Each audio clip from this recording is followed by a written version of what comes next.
Assalamualaikum warahmatullahi wabarakatuh. Selamat siang Tribuner, jumpa lagi di program VIP Room, bincang-bincang dengan tokoh, praktisi, dan politisi yang ada di Kalimantan Utara. Nah, siang hari ini saya kehadiran tamu yang luar biasa. Beliau adalah Dr. Haji Suheryatna, MSI, atau biasa disapa Bang Yatna. Siap, terima Selamat kasih. siang, Assalamualaikum Bang Yatna. Waalaikumsalam Pak Sumarsono. Iya. Terima kasih. Tribuner, beliau ini adalah mantan Kepala Dinas PUPR ya, Perkim di Kalimantan Utara. Mungkin beberapa Tribuner, khususnya masyarakat Kaltara mungkin sudah mengenal beliau. Dan sekarang baru saja beliau juga menjabat sebagai TPE PSN Kementerian PU, Perumahan Rakyat RI, dan juga sebagai Ketua Himpunan Pengembangan Jalan Indonesia HPJI Provinsi Kalimantan Utara. Kita ke depan akan bincang-bincang mengenai pembangunan infrastruktur lah, termasuk kira-kira Kaltara ke depan itu seperti apa Pak Bang Yatna, yang mungkin beliau cukup banyak tahu bagaimana pembangunan khususnya infrastruktur atau apapun lah di Kalimantan Utara dari kota sampai ujung perbatasan. Baik. Dan tentunya juga mungkin dikaitkan dengan jabatan sebelumnya di Kementerian PU, tentu juga tahu juga bagaimana kebijakan-kebijakan di pemerintah pusat. Tentunya kita tarik bagaimana nanti Kaltara ke depan. Baik. Mbak Yatna mungkin tadi ini prolognya agak panjang, tapi gambarannya seperti itu. Gimana kita Mbak Yatna melihat Kaltara? Menurut saya luar biasa. Saya hadir di Kaltara sekitar 2 tahun, kurang lebih 4 kali Presiden Jokowi hadir di Kaltara. Itu merupakan sebuah perhatian yang luar biasa pemerintah pusat, khususnya Pak Presiden terhadap Kaltara. Itu kira-kira menggambarkan Kaltara ke depan seperti apa Pak? Baik, jadi pertama-tama mungkin saya mengucapkan untuk umat Muslim melaksanakan ibadah puasa dalam bulan Ramadan ini. Ya, saya menyapa teman-teman juga, dan Kaltara ini juga bukan asing lagi untuk saya, walaupun saya sudah di pusat di TPE PSN yang baru saja mengakhiri masa tugas saya juga di tahun ini. Dan dalam kesempatan ini saya juga terima kasih diundang oleh Tribun Kaltim. Tribun Kaltara. Tribun Kaltara, mohon maaf. Kakaknya Tribun Kaltim. Pak Sumarsono. Pak Sumarsono mungkin sudah merasakan di sini bahwa khususnya gejolak ekonomi yang ada di Kalimantan Utara ini cukup luar biasa. Tadi sudah disampaikan bahwa beberapa hal yang memang sudah mendapatkan efek multiplier dari beberapa kebijakan-kebijakan nasional yang ada di Kalimantan Utara ini. Karena setahu saya, karena kebetulan saya di proyek strategi nasional, khususnya di Kalimantan Utara, ada 2 proyek strategi nasional di sini yang sudah muncul. Yang pertama sekali adalah kawasan industri Tanah Kuning, Kemudian yang terakhir sekali 2022 itu muncullah PLTA Mentarang Induk di Kabupaten Malino, satu di Kabupaten Nunukan.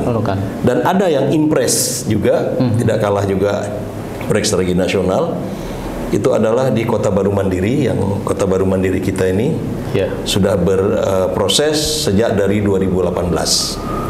Nah, dari 3 proyek strategi nasional, katakanlah aset nasional yang ada, tentunya kita bertanya, kenapa kok bisa sepertinya sekarang kita sudah mendapatkan hasil dari efek multiplier kebijakan-kebijakan yang diambil.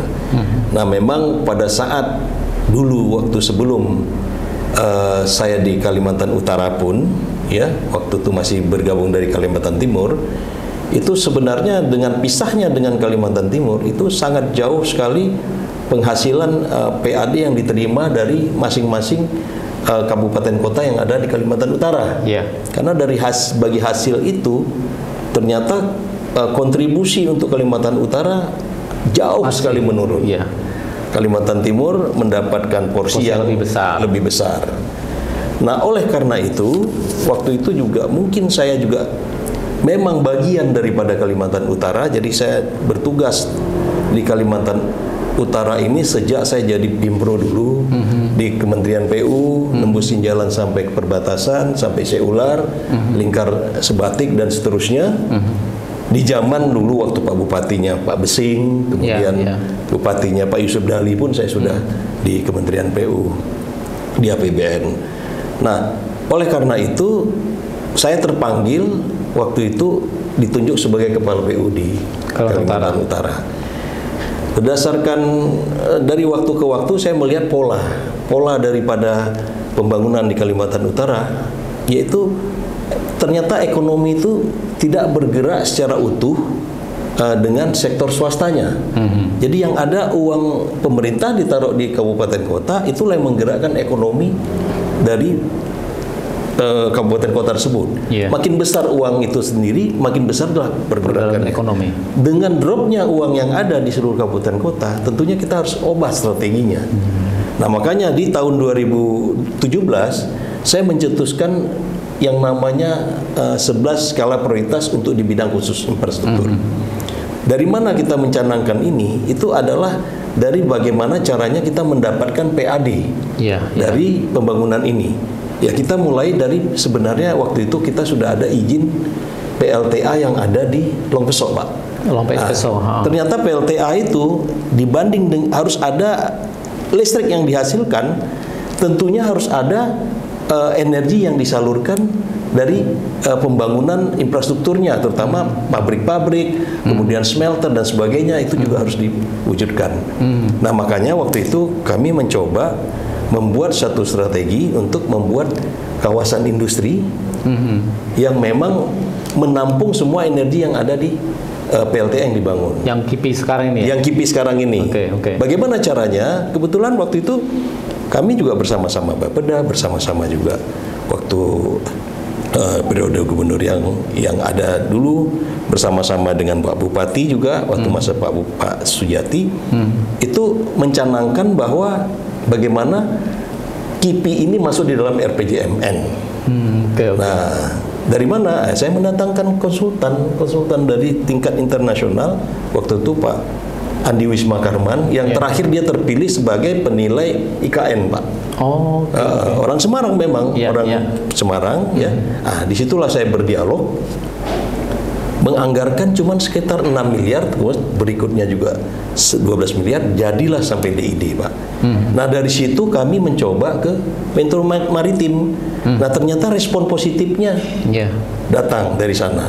Nah, jadilah kawasan industri mengkaitkan dengan One Belt One Road, yaitu investasi Cina yang muncul di sana. Ternyata memang ada perjanjian Presiden Jokowi dan Xi Jinping yang memajukan daerah-daerah jalur sutra dan jalan yang dulu waktu masa dulu Tiongkok berkelana sampai ke ASEAN.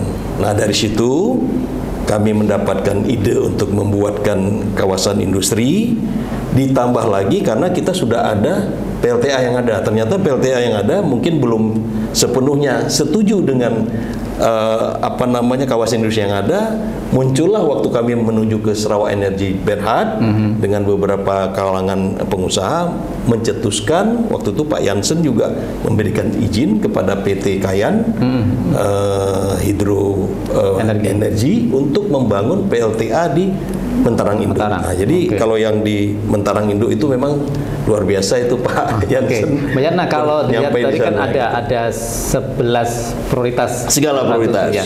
Tapi kan tentu ada yang lebih prioritas lagi ya. Kira-kira yang sekarang udah mulai berjalan ya.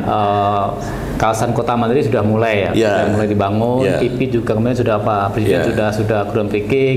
Di PLTA juga sudah.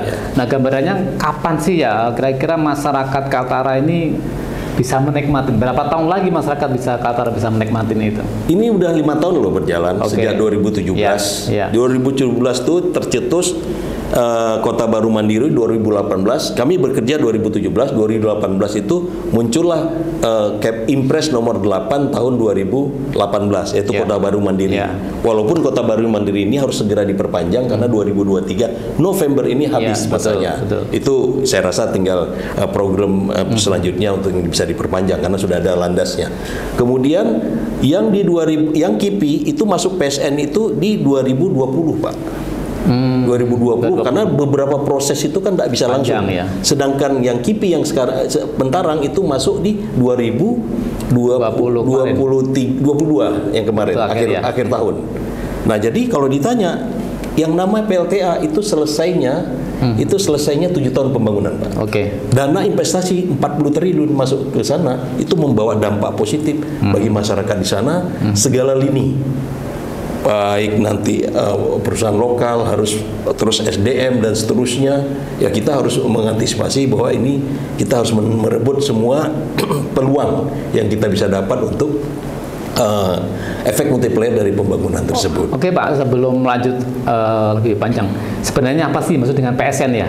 PSN itu adalah kan, mungkin kan di daerah juga menginginkan kan. Nah, kira-kira kalau misalkan tadi ada dua proyek yang menjadi PSN yaitu KIPI dan PLTA, untungnya apa sih ketika? Saya udah bilang waktu tadi saya sampaikan kepada Bung Marsono, kenapa kita berebut proyek ke pusat? Karena kita lebih mengacu kepada bagaimana caranya pusat hadir ke sini dengan kebijakan. Kenapa? Kalau kita di kabupaten, uang kabupaten berapa yang bisa kita membuat pembangunan?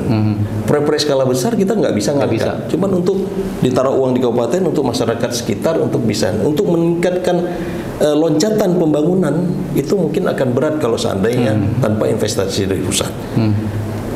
Provinsi juga demikian, uangnya terbatas. Kalau pusat tidak terbatas, unlimited, dia bisa buat namanya KPBU. KPBU udah kerjasama dengan kontrak kerjasama dengan badan usaha. Apakah dia swasta ataukah negara, itu bisa dilihat seperti yang sekarang yang terjadi di PLTA itu dilaksanakan oleh KPBU juga, yang di sini juga kontrak KPBU juga, yang di KIPI itu sudah swasta murni sudah masuk di sana.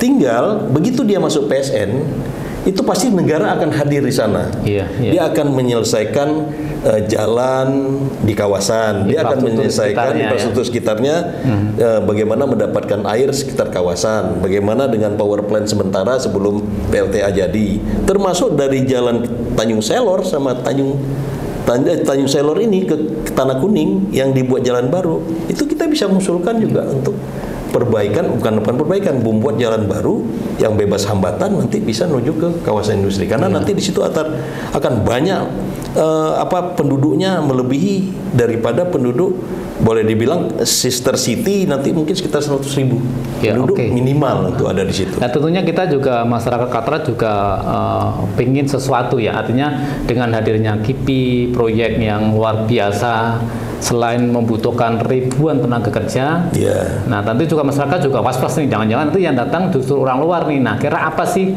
yang perlu disiapkan oleh pemerintah daerah sehingga masyarakat tidak hanya menjadi penonton nantinya? Jadi kalau berbicara soal persiapan pemerintah daerah, apakah di pemerintah pusat atau pemerintah provinsi atau kabupaten, bagaimana kita di awal memfasilitasi semua elemen dari fungsi ekonomi di masyarakat, menjembatani, ber-MOU, saya langsung tuduh poinnya, ber-MOU dengan perusahaan-perusahaan yang memang akan di atas sekarang itu, seperti PT KIPI ya kita harus punya. Dia komunitas apa? Ada komunitas bargaining, dia komunitas, misalnya komunitas sayuran. Ya, kita sudah memberikan, pemerintah sudah memfasilitasi komunitas sayuran untuk ber-MOU dengan perusahaan tersebut dengan segala standar yang diberikan. Kadang-kadang perusahaan itu memberikan standar, Pak, yang kami butuhkan adalah makanan yang memang secara kontinu kayak udang size-nya berapa, semua yang tidak tercemar lingkungan segala macam. Nah, kita juga harus memenuhi standar perusahaan yang mereka masuk ke sana. Seperti contoh di KPC itu dia perlu ayam beku, dia bawa dari Jawa. Nah, ternyata sekarang nggak dari bawah Jawa lagi, dia cukup dari lokal saja, Balikpapan sudah apa dia bisa mendapatkan, tapi difasilitasi oleh pemerintah daerah atau pemerintah provinsi untuk memberikan fasilitas di awal, jangan lama-lama. Jadi di awal sudah ada fasilitasi untuk itu, termasuk di Kayan, di Menarang untuk melakukan itu. Nah, 7 tahun berikutnya, Pak, ini saya potong sedikit, saya katakan apa yang kita dapat untuk Kaltara ini 7 tahun berikutnya dari satu PLTA yang bergerak itu, kita dapat devisa dari izin air permukaannya itu sekitar 2 triliun, Pak. Wow. 7 tahun berikutnya kalau sudah selesai. 2 kali lipat dari PAD sekarang. Itu kabupaten, kota, dan provinsi juga terbagi semuanya. Betul. Izin air permukaan. Belum lagi kalau seandainya ada beberapa PLTA yang ada. Belum KIPI dan lain-lainnya. Saya yakin sekali kalau itu sudah PAD-nya besar, kita bisa bangun semua. Kita bangun ke arah areal Forest Estate, kita bisa bangun jembatan bulan ke arah ke mana, ke Tarakan, kita bisa mencari fasilitas yang lain, rumah sakit, pendidikan, dan seterusnya. Dengan PAD yang boleh dibilang ya dengan industri yang hadir. Berebut orang masuk PSN ini. Betul. Dari seluruh kabupaten kota ataupun provinsi, terutama di Jawa. Kenapa? Ya karena memang mereka kemampuan keuangan daerahnya terbatas, sehingga kita bicara soal kebijakan. Nah, yang perlu kita kembangkan di sini ada beberapa hal yang memang belum masuk di kita Kalimantan. Semua pulau dapat, terutama masalah pariwisata. Namanya KSPN. KSPN itu adalah kawasan pariwisata super prioritas seluruh Indonesia. Itu yang ada itu cuma 5. Toba, kemudian Borobudur, Likupang, Bajau, dan satu lagi Mandalika. Semua dibangun oleh pemerintah memakai PSN itu, KSPN itu. Berlaku selama 5 tahun, dia bangun. Sekarang pertanyaannya, di Kalimantan ada nggak? Belum. Kita akan usulkan daerah pariwisata yang memang akan kita kembangkan. Contoh di daerah Krayan, daerah yang memang boleh dibilang kita mempertahankan hutan, tapi bagaimana pengembangan infrastruktur yang kita akan sampaikan untuk lakukan begitu. Tentu kita juga mempertahankan kearifan lokal. Tentu ini kan juga global dengan daerah-daerah lain, Pak. Pasti. Tentu Bang Yata yang punya pengalaman di birokrasi yang cukup panjang. Nah, kira apa sih yang perlu disiapkan oleh daerah nih? Misalnya untuk merebut, misalkan kita udah dapat 2 nih, KIPI dan PLTA. Dan ini kan perlu juga tadi misalkan objek wisata, karena sejauh ini kita pun mau wisata pun pertama kita masih bingung mau kemana gitu kan. Infrastruktur kita susah, biaya mahal. Saya pernah diskusi dengan pernah di Bali, saya pamerin nih, di Kalimantan itu sebenarnya banyak. Alamnya luar biasa, punya potensi, tapi mereka bilang biayanya mahal. Ya kan, tadi untuk mencapai ke sana. Nah, gimana kira-kira gambaran? Jadi saya menarik ini karena kemarin saya kebetulan ketemu sama Pak Bupatinya Malinau, Pak Wimpi. Beliau awalnya barangkali tidak terlalu terbuka untuk menyampaikan hal ini serius. Ternyata begitu saya pancing bahwa seharusnya di kawasan industri, di kawasan hutan konservasi Malinau itu bisa dibuat wisata, tapi wisata yang muncul di situ adalah wisata alami, tidak merusak alam.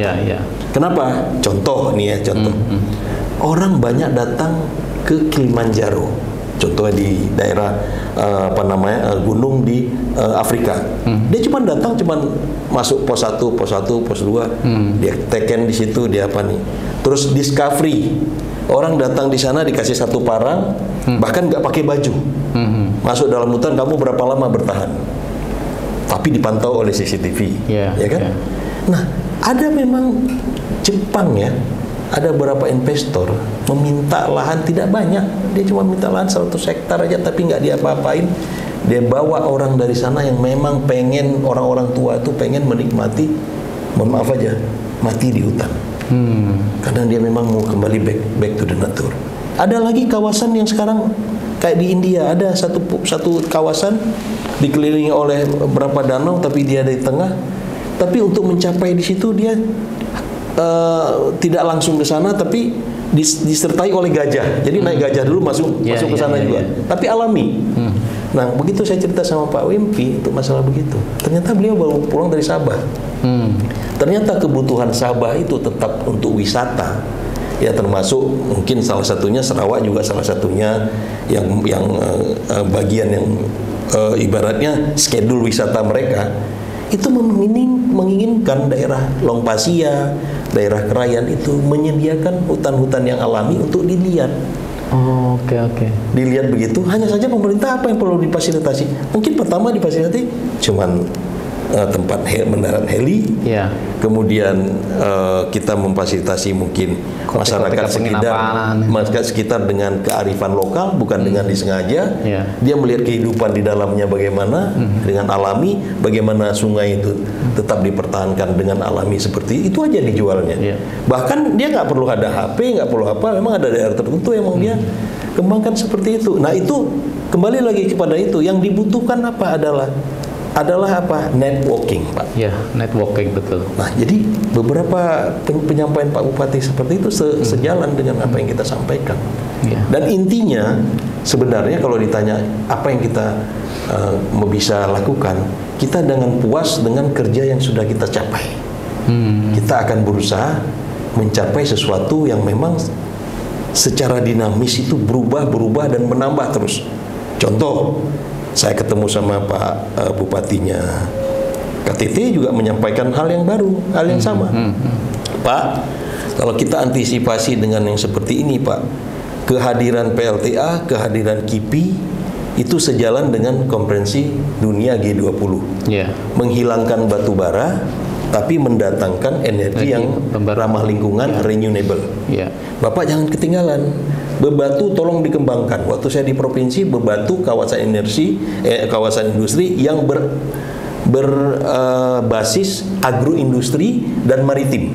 Jadi segala udang, agroindustri, tangki pendam untuk sawit, turunan sawit dan sebagainya bisa dibuat Bebatu. Itu yang di Tanah Tidung ya? Di Tanah Tidung. Okay. Dan dari Tanah Tidung itu nanti ada akses jalan lurus yang memang sudah ada dan akan diteruskan sekitar 30 kilo langsung ke Malinau. Okay. Jadi semua kantong-kantong pertanian, agroindustri yang ada di Malinau sampai di perbatasan akses langsung ke pelabuhan besar ekspor. Begitu juga impornya. Dari mana didapat PLTA-nya? Kita nggak usah ambil dari Mentarang. Ternyata yang namanya Sungai Sembakung itu bisa menghasilkan 500 megawatt. Nah, Sembakung itu begitu itu jadi nanti. Nah, saya udah bicara juga dengan Pak Bupatinya Nunukan. Dia sudah mengeluarkan izin tahun 2020 kalau nggak salah, sudah berproses di situ, sehingga kalau itu berproses jadi PLTA, itu yang namanya kota Sembakung, yang kota atap itu nggak akan banjir lagi karena sudah ada. Berarti itu bagian daripada skenario itu. Oke. Saya nggak membayangin. Nah, Bapak bisa bayangkan lah, ini saya, Bapak 2 tahun di sini, saya, mohon maaf, saya 30 tahun Pak, Kaltim Kaltara, 5 tahun saya fokus di sini. Insya Allah Pak ini bisa mengalahkan Kaltim dari segi PAD betul. the next nanti Pak. Ya. Jadi kalau yang mau jadi gubernur misalnya, jadi bupati, ya jujur aja kita bilang 10 tahun berikutnya saya baru, itu sudah lebih Saya baru begini Pak, Pak Presiden mengatakan bahwa tim Kaltara ini masa depan Indonesia ya. Karena nanti ada IKN di Kalimantan Utara, ini ada KIPI dan PLTA yang luar biasa. Ini Pak, makanya saya bilang tadi itu. Betul. Nah sekarang semua kita bicara ke depan Pak. Artinya kan ini kan proyek sudah mulai jalan. Tapi juga perlu tadi kesinambungan Pak. Betul. Ada orang-orang yang tadi kan ada networking daerah dengan karena pusat Jakarta. Gimana Pak? Kita mengandai misalkan bagaimana supaya wakil-wakil rakyat kita yang dari Kaltara ini benar-benar bisa tadi Pak, bisa networkingnya nyambung antara pusat dan Kaltara. Betul. Jadi memang sebenarnya yang diperlukan sebenarnya tuh jujur kita bilang, selama ini kita berpikir bahwa membangun tuh selalu berpikir dengan uang, dengan dengan anggaran. Padahal kalau kita mau berpikir secara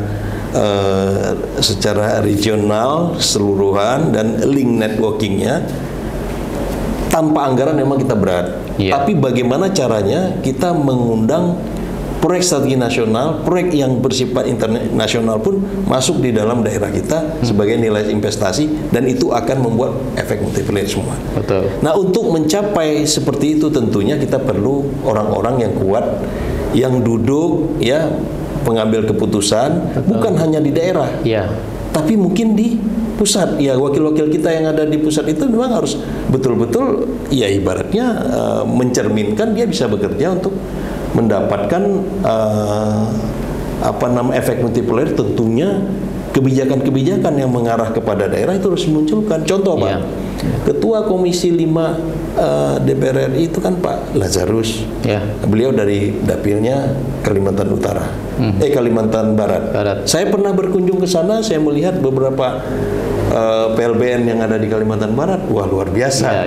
Terlepas dari beliau itu, tapi ya mungkin kalau kita mungkin tidak ada orang Kalimantan Utara yang duduk di Komisi 5, ketika ada orang kita yang di sana, tentu akan lebih mudah untuk itu. Ya, karena memang kita memang harus punya keterwakilan kita di bidang yang memang bisa berbuat dan meneruskan.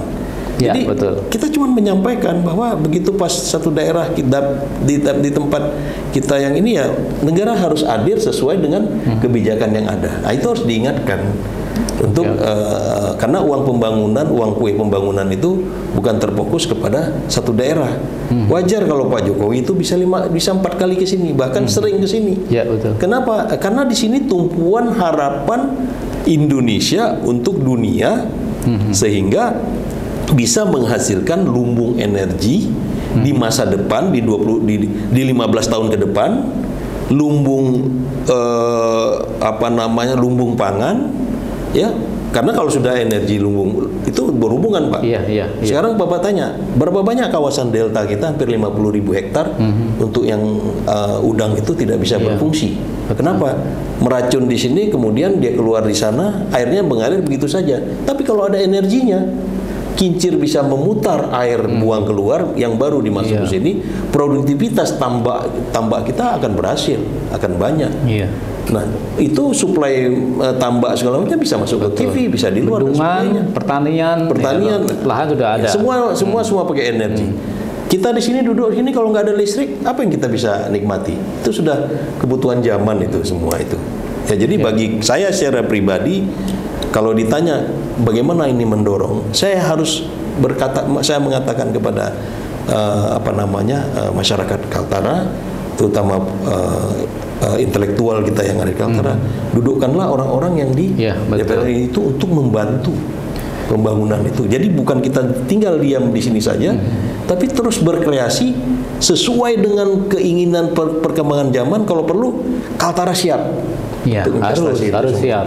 Karena kan gini, karena kan apa yang jadi program ini kan tentu tidak lepas dari dengan kegiatan politik. Betul. Dan kita bentar lagi memasuki tahun politik, yaitu pemilihan umum 2024 yang tentu masyarakat Kaltara akan memilih calon wakil-wakilnya yang akan duduk di DPR RI.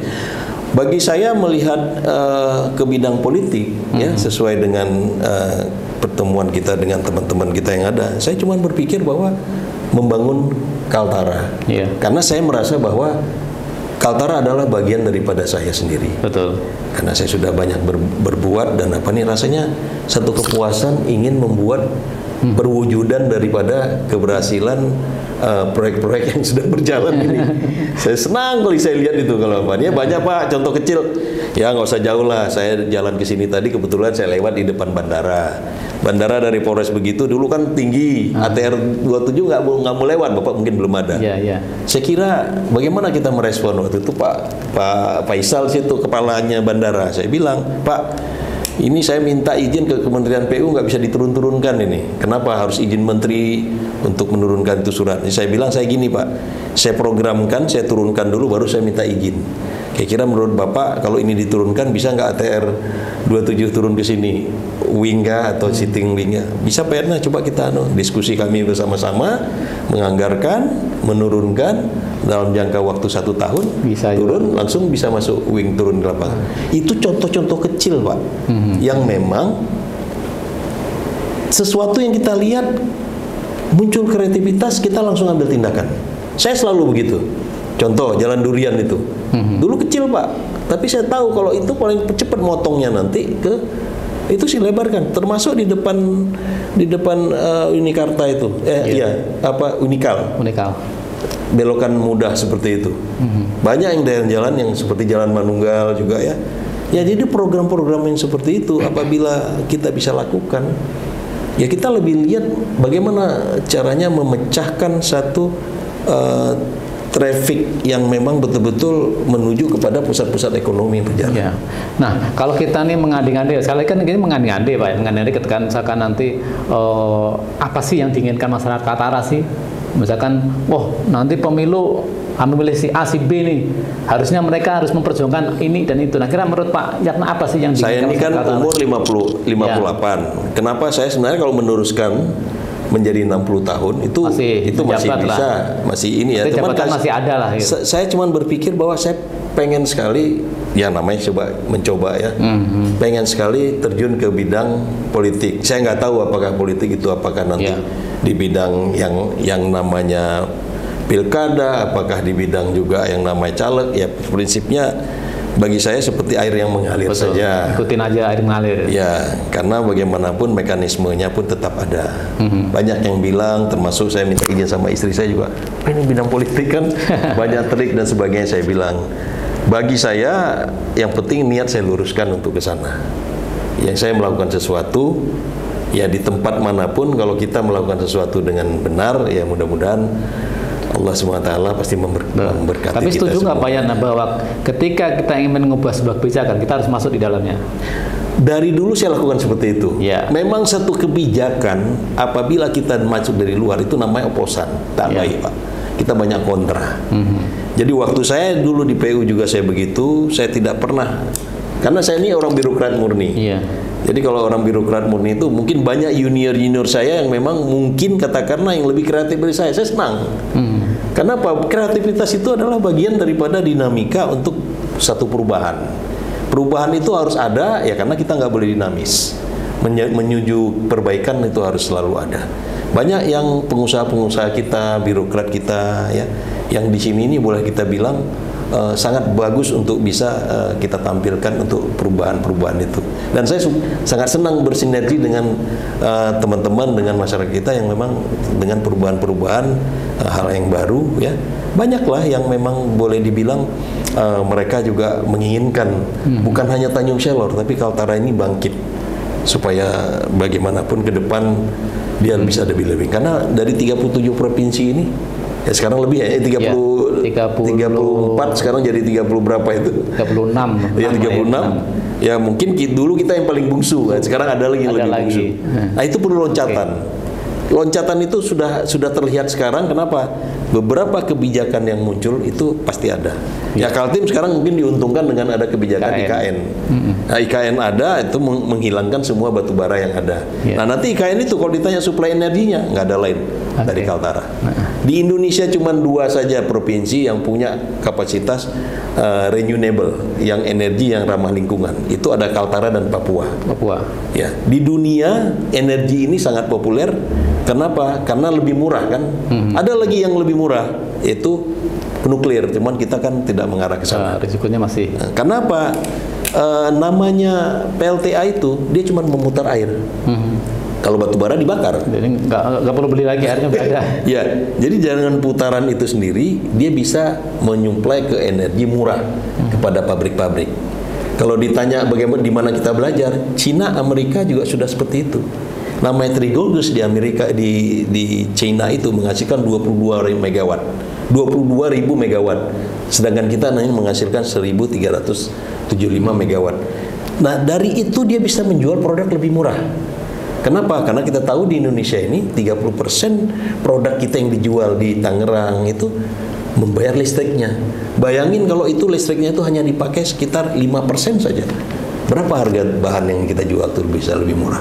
Jadi kompetitif harga bahan kita kepada dunia.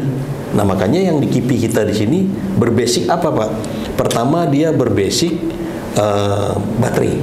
Jadi nikel yang ada di Konawe di Sulawesi Barat atau Sulawesi Selatan, Sulawesi Tenggara itu di Konawe dibawa ke sana diolah jadi baterai. Kemudian ada lagi energi yang berbasis untuk smelter aluminium. Alumina yang diambil dari perusahaan WHW yang ada di Kalimantan Barat. Ya dibawa ke sini untuk tahap ketiga menjadi lempengan aluminium. Itu yang masuk mobil dan sebagainya masuk situ. Dulu yang ini di WHW ini dibawa ke Bintulu di Sarawak Energi itu Pak. Jadi di Kalimantan ini sudah ada PLTA tapi di Sarawak Energi. Pakai sungainya juga sama. Oke. Cuman yang satu ngalir Kinibalu ngalirnya ke Sarawak, yang satu lagi ngalirnya ke Kaltara. Malinau dan Kaltara. Pusatnya satu itu yang di gunungnya. Oke.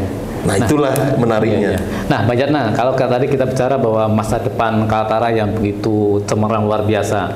Nah, ini tentunya kan yang kita kan yang menjadi harapan kan anak-anak muda nih, anak milenial nih yang akan menikmatin. Nah, kira-kira menurut Bang Yana apa yang perlu disiapkan anak-anak muda Kaltara ini menghadapi tadi? SDM, oke. Seperti apa? SDM itu pertama, makanya saya bilang tadi kalau bicara soal MOU, saya TikTok aja, MOU dengan perusahaan, kita harus minta difasilitasi oleh pemerintah provinsi atau pemerintah kabupaten kepada perusahaan, sekolahkan kami. Ya. Baik mau di luar negeri atau di lokal, atau lembaga pendidikan sesuai dengan pendidikan, ya kita juga komoditas, kalaupun termasuk juga alumni universitas kita sekarang, ya dirikan BLK paling tidak, ya untuk mendapatkan porsi pembangunan sebelum kita disandingkan dengan pekerja-pekerja asing, pekerja-pekerja yang regional dari Jawa dan sebagainya. Kita akan mampu bersaing, tapi dari kapan ya? Dari sekarang. Jadi begitu perusahaan itu beroperasi, berdiri, salah satunya adalah yang dipegang adalah bagaimana kita bisa MOU. Jangan sporadis diambil, mereka cari minta CSR-nya aja. Kaltim dulu kan daerah-daerah tertentu kan cuma dapat CSR aja. Mohon maaf aja, CSR itu tidak mendidik kita untuk kita bisa. Contoh kecil, kejadian di Kaltim, CSR apa namanya batubara yang paling besar di Indonesia, KPC, itu dapat 300 miliar, tapi untuk siapa? Untuk Universitas ITB. Yang marah-marah. Ya memang betul lah, ini juga seperti itu. Itu kita bicara CSR, tapi kita nggak bicara CSR. Bagaimana kita membuat satu MOU, satu kesepakatan yang memang penyerapan tenaga kerja lokal ini lebih dikompetensi. Kalau seandainya katakanlah ada tes, kita minta grade kompetisinya disesuaikan dengan lokal. Ya, samalah seperti kayak makanan. Ada suplai makanan ke situ segala macam. Kita ikut standarnya sesuai dengan kemampuannya. Jadi ikutannya yang ada. Yang sekarang nampak ikutannya apa Pak? Yang telah dapat. Semua pekerja-pekerja, semua orang yang mau menuju ke Tanah Kuning itu banyak melewati Tarakan. Jadi Tarakan itu merupakan sentral dari transportasi menuju ke Tanah Kuning. Apakah dia wisata? Apakah dia cuman Bang Yana, Mbak Yana kan saat ini kan di luar birokrasi ya.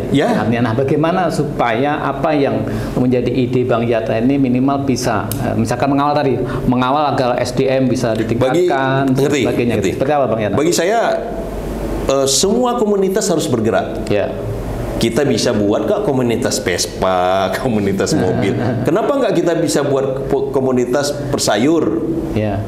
Komunitas misalnya petambak udang, petambak ikan, komunitas misalnya lulusan bidang keteknikan universitas ini yang putra daerah katakanlah bernominasi di Kaltara, buatkan komunitas itu, dapat komunitas itu TikToknya apa?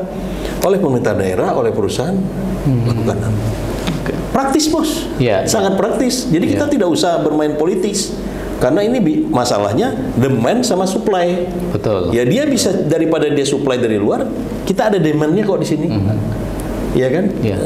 Artinya kan yang dia tidak perlu supply dari luar, ya kan? Pasarnya ada, ya kita supply-nya, ya kita ada kok di sini. Nah, cuman kalau perusahaan tidak memetakan kita dan mereka tidak tahu dan kita tidak menyuarakan, menyuarakan dalam arti intelektual lah ya. Nggak ada salahnya kok kita memang buat komunitas itu, ntar komunitas itu kan cuman wakil komunitas untuk bertemu dengan perusahaan-perusahaan yang bisa membantu. Tapi kan juga gini, pemerintah daerah kan tuh juga harus menyiapkan, karena kan tuh ada namanya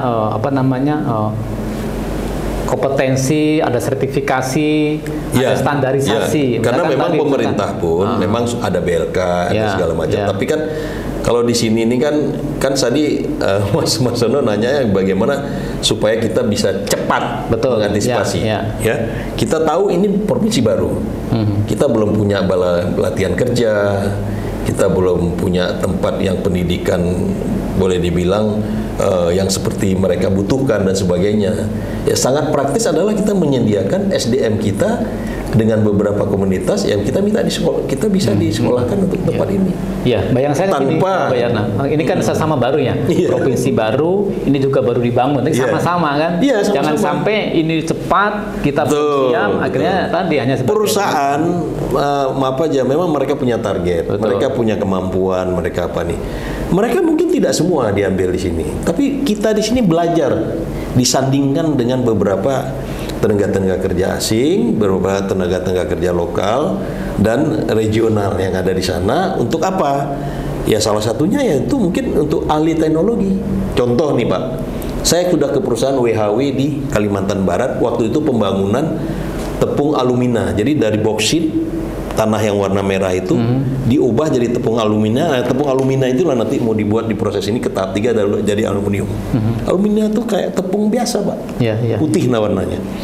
Nah, waktu awal pembangunan itu tenaga asing itu hampir 2.500, termasuk kerjaan-kerjaan lokal. Jadi barak-barak dari orang-orang China yang datang ke sana itu bahkan dicurigai orang-orang dipakai tenaga-tenaga kerja yang memang murah, yang memang bekerja keras, karena selalu mereka membandingkan tenaga kerja asing sama tenaga kita itu 1:5. Iya. Satu Karena orang mereka kita, tercatat satu orang mereka, sana, 5 orang kita sini. banding, karena kita banyak curhat dan sebagainya. Itu sudahlah, itu bagian yang memang kita harus etos kerja kita harus Iya. kita munculkan. Tapi apa Pak? Begitu sekarang jadi, itu mereka sisa 25 orang aja Pak. Yang lain tuh orang kita semua di situ. Iya, iya. Itu salah satu Ada yang- transportasi transportasi. scale, ya. No, jadi kita nggak usah nggak usah minder Iya, iya. dan tidak usah terlalu banyak bukan saya nggak mengatakan bahwa protes enggak. Nah, memang kondisi-kondisi perusahaan-perusahaan yang investasi asing itu selalu pasti bermasalah dengan tenaga kerja. Ya seperti di Konawe sering viral di TV segala macam. Bagi kita melihat efek negatifnya yang muncul, efek positifnya yang muncul di situ. Bagaimana dia berinvestasi dengan aman dan bagaimana dia melakukan ini untuk perputaran ekonomi kita sendiri, terutama regional kita di Kalimantan Utara. Tentunya nantinya didukung dengan proyek-proyek yang memang karena dia masuk PSN, berarti proyek-proyek strategi nasional itu akan masuk di sana, termasuk perbaikan jalan dan sebagainya, munculkan di sana. Nah, jadi bukan hanya tenaga kerja saja, tapi masyarakat lokal pun pasti akan, pengusaha-pengusaha lokal tuh pasti akan terpanggil untuk dapat kue pembangunannya di sana. Oke, Mbak Yana, mungkin terakhir mungkin apa yang ingin disampaikan kepada masyarakat Kaltara khususnya tadi anak-anak muda yang tadi akan menikmatin 4-5 tahun ke depan yang menurut saya Kaltara menjadi sebuah masa depan Indonesia yang luar biasa. Silakan Mbak Yana. Kata kuncinya satu, apa? Bagaimana kita merubah satu hambatan menjadi tantangan. Iya, hambatan. Nah, itulah dia. Bagi semuanya, termasuk yang milenial kita, ya kan? Jadi begitu ada sesuatu hal yang baru, sesuatu hal yang boleh dibilang mendapatkan satu nilai tambah untuk kehidupan kita, kita rubah sesuatu yang dari katakanlah hambatan yang memang kita tidak bisa, kita rubah menjadi tantangan. Jadi dengan keberadaan proyek-proyek yang ada besar di khususnya di bidang infrastruktur, karena kebetulan saya kan memang infrastrukturnya dari dulu memang lebih fokus ke sana. Itu kita rubah semuanya sehingga kita bisa menantang sesuatu itu menjadi akan jadi bisa. Tapi kalau kita merasa bahwa itu hambatan, kita tidak akan bisa mencapaikan sesuatu yang memang karena kita merasa itu jadi hambatan kita saja. Nah, inilah yang memang selalu bagi kita anak-anak muda, terutama generasi-generasi selanjutnya itu menimbulkan nilai kreativitasnya itu di segala bidang. Jadi jangan kita berpikir terkotak-kotak. Pikirkanlah kepentingan yang lebih besar daripada kepentingan yang lebih kecil. Jadi contoh, kita lebih bagus berpikir untuk 20 tahun ke depan. Kenapa? Ya kalau kita berpikir 2 tahun, 3 tahun itu memang kita sepertinya kayak menghayal, angun-angan. Tapi minimal kita berpikir 20 tahun ke depan, membawa kita berpikir begitu. Itu membuat kita ke depan punya masa depan. Contoh kecil, kalau kita cuma berpikir hanya dapat uang saja, kita tujuannya bukan uang, tapi bagaimana kita mendapatkan satu proyek yang besar untuk menghasilkan. Itu yang lebih pasti. Menghasilkan mesin uang, bukan uangnya. Betul, mesin uang untuk apa itu? Terutama di bidang usaha, di bidang karena memang untuk di bidang pemerintahan sekarang sudah sangat-sangat berat pemerintah itu menerima ataupun ya pegawai negeri sekarang kan sudah terlalu banyak, Pak. Ya. Bahkan pemerintah pun sendiri tidak bisa sanggup membayar lagi. Dan secara nggak langsung sebenarnya kita ini diminta untuk bisa lebih fokus di bidang swasta dan kemandirian. Itu yang lebih kita fokuskan gitu. Karena sudah saatnya memang harus seperti itu. Oke. Kayak saya sendiri di pegawai daripada saya lama kan. Saya rasa demikian. Oke, terima kasih Bang Yatna yang diskusinya luar biasa memberikan gambaran bagaimana masa depan Kaltara 20 tahun yang akan datang yang menurut saya menjadi sebuah tantangan tetapi bahwa benar Presiden Jokowi mengatakan Kaltara merupakan masa depan Indonesia. Tentunya perlu kesiapan tadi anak-anak muda generasi milenial yang tentunya akan nanti menjawab tantangan yang disampaikan oleh Bang Yatna. Terima kasih Bang Yatna. Baik, dan terima tentunya kasih. Kita hanya berharap semoga Bang Yatna bisa ikut berkontribusi. Baik. Karena beliau lah yang tadi mencanangkan 11 ya. 11 skala prioritas untuk Kaltara. Tapi kalau tidak dikawal kan bahaya juga. Betul, bagaimana bisa mengawal beliau masuk di sini? Nah, tentunya nggak tahu. Kita lihat nanti apa rencana Bang Yatna. Nanti diskusi yang ke depan mungkin kita akan tahu Bang Yatna mau kemana. Baik. Terima kasih sekali lagi. Sama-sama. Semoga bermanfaat diskusi pada siang hari ini. Jumpa lagi di program Mata Lokal Memilih dengan narasumber yang berbeda. Assalamualaikum warahmatullahi wabarakatuh. Waalaikumsalam warahmatullahi wabarakatuh. Terima kasih. Terima kasih sudah nonton. Jangan lupa like, subscribe, dan share ya.